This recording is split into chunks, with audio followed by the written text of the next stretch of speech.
Welcome dear rockers. आज हम लाए हैं एक स्पेशल मूवी जो एरिक लिडल नाम के एक साहसी इंसान के लाइफ पर आधारित है। मूवी का नाम है ऑन विंग्स ऑफ ईगल्स। इस कहानी में बताया गया है कि एरिक ने अपने लोगों को आजाद करवाने के लिए किस कदर स्ट्रगल किया, पर क्या उसे सफलता मिली, जानने के लिए देखिए मूवी की शुरुआत में बताया जाता है कि 1924 ओलंपिक्स के 400 मीटर रेस में एरिक ने गोल्ड मेडल जीता। उसे अमेरिका के कई ब्रांड्स स्पॉन्सर करने को तैयार हो गए ताकि वो अपनी स्पोर्ट्स करियर जारी रख सके, लेकिन एरिक ने उन बड़े बड़े ब्रांड्स का ऑफर ठुकरा दिया और चाइना में बस गया। दरअसल एरिक का जन्म चाइना में हुआ था और वो मिशनरी के तौर पर अपने लोगों की सेवा करना चाहता था। मिशनरी वो लोग होते हैं जो फॉरेन कंट्रीज में क्रिश्चियनिटी को प्रमोट करते हैं। वहाँ उसने अपनी लवर फ्लोरेंस से शादी भी कर ली जो कि एक नर्स है। एरिक वहाँ के एंग्लो चाइनीज कॉलेज में केमिस्ट्री, इंग्लिश और एथलेटिक्स सिखाता है। उसके पेरेंट्स स्कॉटलैंड को बिलोंग करते थे, लेकिन एरिक चाइना को ही अपना देश मानता है और अपने इलाके के गरीब और जरूरतमंद लोगों की बहुत सेवा करता है। पर उस दौरान चाइना और जापान के बीच में युद्ध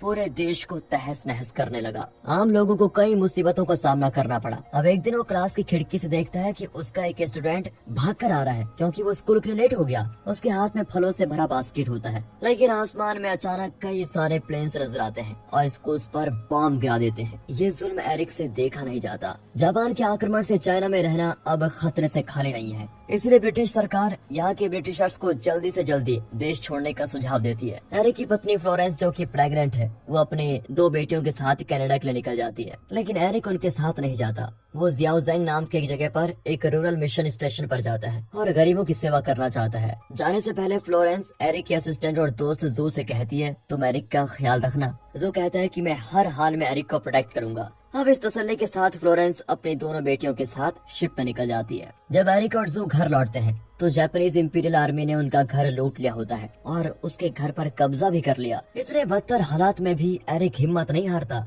बल्कि हर हाल में साहस और शक्ति का प्रार्थना करता है। अब वो बिल्कुल बेघर हो चुका है, लेकिन वो अपने स्कूल में रहने लगता है जहाँ युद्ध से पीड़ित जगहों से काफी लोग शरण ले रहे होते हैं। एरिक उन लोगों के साथ घुल मिल जाता है और उनके साथ दुख में शामिल भी होता है। वो अपनी तरफ से उनकी पूरी मदद करता है। रोज सुबह एरिक उन्हें रनिंग के लिए लेके जाता है। इस तरह वो उनकी हिम्मत बनाए रखता है और रिफ्यूजीज को एक नॉर्मल लाइफ का एहसास कराता है। वे वैसे तो मुसीबतों से घिरे हुए हैं, लेकिन एरिक की रहम दिली और उसका दृढ़ विश्वास बाकी रिफ्यूजीज को नई ताकत देता है। अब एक दिन रनिंग के दौरान एरिक एक छोटे लड़के को सड़क पर भटकते हुए देखता है। एरिक को उस बच्चे पर बहुत तरस आता है और वो उसको अपने स्कूल लेके आता है। इस बच्चे का नाम जियाओ है और वो बाकी रिफ्यूजीज के साथ स्कूल में रहने लगता है। धीरे धीरे वो एरिक के साथ बहुत क्लोज हो जाता है और उसे अपने पिता की तरह मानता है। एरिक उसको पढ़ना लिखना सब कुछ सिखाता है। एरिक की वजह से जियाओ की लाइफ काफी संभल जाती है, हालांकि उसके चारों ओर की दुनिया युद्ध के कारण इधर उधर हो गई है। अब एक दिन एरिक को फ्लोरेंस का लेटर मिलता है। उसमें एरिक की तीसरी बेटी की फोटो होती है जो हाल ही में पैदा हुई है। ये जानकर एरिक बहुत खुश होता है। उसे तसल्ली होती है कि उसकी फैमिली उससे दूर ही सही लेकिन कम से कम सेफ तो है।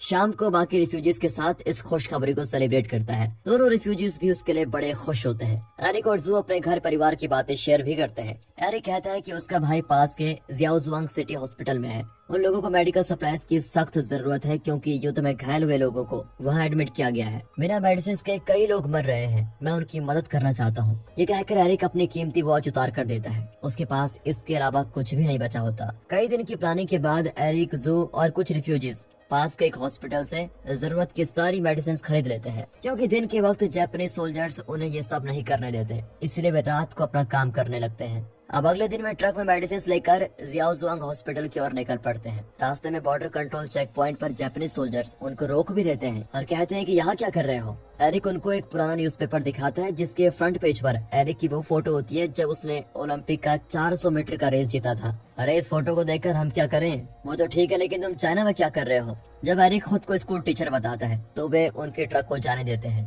फिर वे हॉस्पिटल पहुंचकर सारे मेडिसिन हॉस्पिटल स्टाफ को दे देते हैं। अगले सीन में दिखाया जाता है कि पर्ल हार्बर के अटैक के बाद अमेरिका और जापान की लड़ाई घमासान हो चुकी है। यहाँ एरिक एक कपल की शादी करवा रहा होता है कि तभी वहाँ पर जापानीज इंपीरियल आर्मी अंदर घुस आती है और शादी में आए हुए लोगों को वेजम नाम के प्रिजन कैंप में लेके जाते हैं। जापानीज आर्मी का लीडर बताता है कि जो लोग फैमिली के साथ हैं उन्हें एक साथ रखा जाएगा और जो अकेले हैं उन्हें अलग रखेंगे। एक रात गार्ड्स एरिक को जगाकर उनके कमांडर के पास लेके जाते हैं। कमांडर ने एरिक के ओलंपिक अचीवमेंट्स के बारे में बहुत सुना है और वो एरिक को रेस में हराना चाहता है और इस कंपटीशन के लिए एरिक को अच्छा खाना और स्पेशल केयर दी जाएगी। लेकिन एरिक खुद खाने के बजाय कैंप के दूसरे प्रिजनर्स को दे देता है। हालांकि ऐसा करने से अब उसकी जान को खतरा होगा। जू और जियाओ एरिक को ढूंढते हुए उसके कैंप में पहुंचते हैं। उसकी मदद करने के लिए दोनों उसी प्रिजन कैंप में सफाई का काम करने लगते हैं। अब एक दिन कैंप के बच्चों को केमिस्ट्री सिखाते हुए वो देख लेता है कि जू और जियाओ मजदूरी कर रहे हैं। अब जू एक टावर के नीचे एरिक के लिए कुछ चीजें छुपा के रखता है। रात को एरिक उस बैग को उठाकर अंदर लेके जाता है और अपने साथ प्रिजनर्स के सामने उसको खोलता है। उसमें मस्त फ्रेश फ्रूट्स वेजिटेबल्स वगैरह होते हैं और ये देखकर वो हैरान हो जाता है क्योंकि इस कैंप में कुछ भी अंदर लाना मना था। कुछ दिन बाद एरिक और कमांडर की रेस का दिन आता है। सभी एरिक को चीयर कर रहे होते हैं, लेकिन एरिक को देखकर साफ पता चलता है कि वो बहुत ही कमजोर हो चुका है क्योंकि उसने कमांडर का दिया हुआ पौष्टिक खाना तो खाया नहीं। रेस शुरू होती है पर एरिक लीड करता है, लेकिन कमजोरी के कारण वो बीच में ही गिर जाता है। इस तरह वो इस रेस को हार जाता है। तभी उसका एक साथी जिसका नाम डेविड है वो उसे सपोर्ट करता है और कमांडर पर चिल्लाता है कि कई दिनों का भूखा रेस में कैसे दौड़ेगा,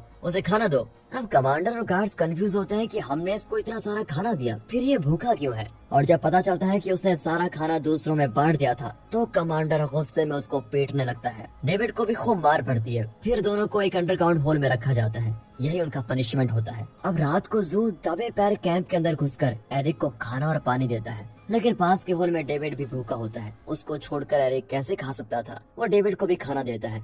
जू कहता है कि तुम प्लीज किसी तरह यहाँ से बच निकलो, मैं तुम्हारी मदद करूंगा। मुझे लगता है कि जापानीज तुम्हें मार डालेंगे। पर एरिक कहता है कि मैं अपने लोगों को छोड़कर कैसे जा सकता हूँ यार, मैं चला गया तो इन सब की उम्मीदें टूट जाएंगी। कुछ दिन बाद एरिक और डेविड को होल से रिलीज करके वापस कैंप पे लेके आते हैं। सभी उनका स्वागत करते हैं, लेकिन अब एरिक को कठिन से कठिन काम दिए जाते हैं। एक दिन वो जू से मिलता है तो वो बताता है कि अमेरिका के साथ युद्ध करके जापान का बुरा हाल हो गया, इसलिए प्रिजन कैंप में आज से खाना सप्लाई नहीं होगा। लेकिन मैंने कैंप के कुछ गार्ड्स के साथ डीलिंग कर ली है। वे महीने में 2 बार इस इलेक्ट्रिक फैंस का पावर ऑफ कर देंगे और जियाओ फैंस पार करके तुम सबको और उन रिश्वतखोर गार्ड्स को खाना और दूसरी चीजें दे जाएगा। उसके प्लान के मुताबिक उस रात जियाओ कैंप में जाकर उन्हें फूड आइटम से भरे बैग्स देता है। लेकिन अगले दिन दूसरे गार्ड्स डेविड को स्मोक करते हुए पकड़ लेते हैं और उसको टॉर्चर करते हैं कि बता सिगरेट कहाँ से आया। वे उसे बहुत मारते हैं और डेविड को डर लगता है कि कहीं वे उसे जान से न मार देंगे। फिर वो जू से मदद मांगता है कि किसी तरह मुझे यहाँ से बाहर निकालो। उसके बाद जू और जियाओ मिलकर एक बहुत ही रिस्की प्लान बनाते हैं।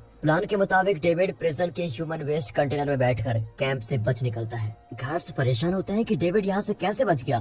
कमांडर का गुस्सा लिमिट पार कर जाता है और वो हर प्रिजनर से डेविड के बारे में पूछता है, लेकिन उसे किसी से कोई यूजफुल इन्फॉर्मेशन नहीं मिलती। फिर तंग आकर वो यू नाम के एक प्रिजनर को अकेले सेल में बंद कर देता है। वो सबको वार्न करता है कि अगर किसी ने अपना मुंह नहीं खोला तो एक एक को अंडरग्राउंड में बंद कर दूंगा। कैंप में अब सभी घबराए हुए होते हैं। इसी बीच एरिक की सेहत बद से बदतर होती है। अक्सर उसकी नाक से खून निकलता है और उसका शरीर बहुत कमजोर हो जाता है। कई दिन सेल में बंद रहकर टॉर्चर सहने के बाद आखिर यू को रिलीज किया जाता है, लेकिन वो बिस्तर से उठ नहीं पाता। उसे सेवर निमोनिया हो गया है और उसे ट्रीटमेंट की जरूरत होती है, लेकिन एरिक उसे मरने नहीं देगा। प्रिजनर्स में एक डॉक्टर होता है जिसके साथ मिलकर एरिक दिन रात यू का ख्याल रखता है, लेकिन जल्द ही उनके मेडिसिन सप्लाईज खत्म हो जाते हैं। अब वे क्या करेंगे? लेकिन एरिक बुरे से बुरे हालात को देख चुका है, इसलिए इसका भी वो एक सोल्यूशन निकालता है। वो जापानीज आर्मी के मेजर से मिलता है और उसे रेस के लिए चैलेंज करता है। लेकिन एरिक की शर्त यह है कि अगर मैं जीत गया तो अपनी मर्जी से कैंप के अंदर मेडिकल सप्लाईज ले आऊंगा। पहले तो मेजर उसके चैलेंज को रिजेक्ट कर देता है, लेकिन बाद में उसे लगता है कि एरिक इतना कमजोर है कि रेस जरूर हार जाएगा। ये सोचकर वो चैलेंज एक्सेप्ट कर लेता है। अगले हफ्ते रेस होगी।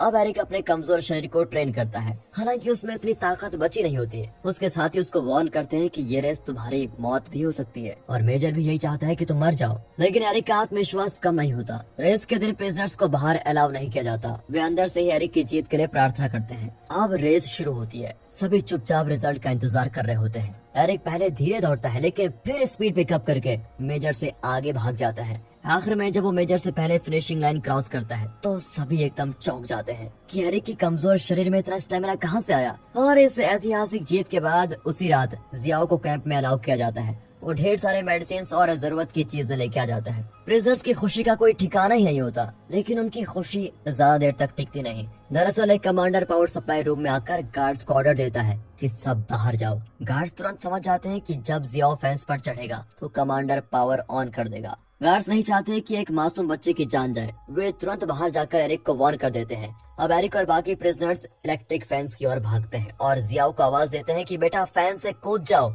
लेकिन उनकी मेहनत बेकार चली जाती है क्योंकि कमांडर ने बेरहमी से फैंस का पावर ऑन कर दिया था। जियाओ को जोर का झटका लगता है और वो मासूम सबकी आंखों के सामने मारा जाता है। जियाओ को फैंस पर लटकते हुए देखकर एरिक और जू एकदम टूट जाते हैं और तभी कमांडर वहां पर आता है और सबको वार्न करता है कि जापानीज इंपीरियल आर्मी के साथ जो भिड़ेगा वो इस तरह मरेगा। इसके बाद हर तरफ चुप्पी छा जाती है। अब कोई किसी से बात तक नहीं करता। बिना ट्रीटमेंट के ह्यू भी मर जाता है। एरिक हिम्मत करके ह्यू की पत्नी कैथरीन को इन्फॉर्म करता है जो प्रेग्नेंट है। वो बेचारी फूट फूट कर रोने लगती है। ह्यू की मौत से सब बहुत दुखी और मायूस हो जाते हैं। सभी घबराए हुए हैं कि अब क्या करें, लेकिन कुछ भी नहीं होता। अगले दिन एरिक को क्रिसमस के लिए घर जाने की परमिशन मिल जाती है, लेकिन वो मेजर से रिक्वेस्ट करता है कि मेरे बदले में कैथरीन को घर जाने दीजिए प्लीज। एरिक कैथरीन और उसके होने वाले बच्चे की सुरक्षा करना चाहता है। फिर एक दिन अचानक कैंप में एरिक की मृत्यु हो जाती है। दरअसल उसे ब्रेन ट्यूमर था, लेकिन उसकी हिम्मत, अपने लोगों के लिए प्यार और उसकी सेवा, इन सब बातों को उसके लोग हमेशा याद रखेंगे। उसे बड़ी इज्जत के साथ दफनाया जाता है।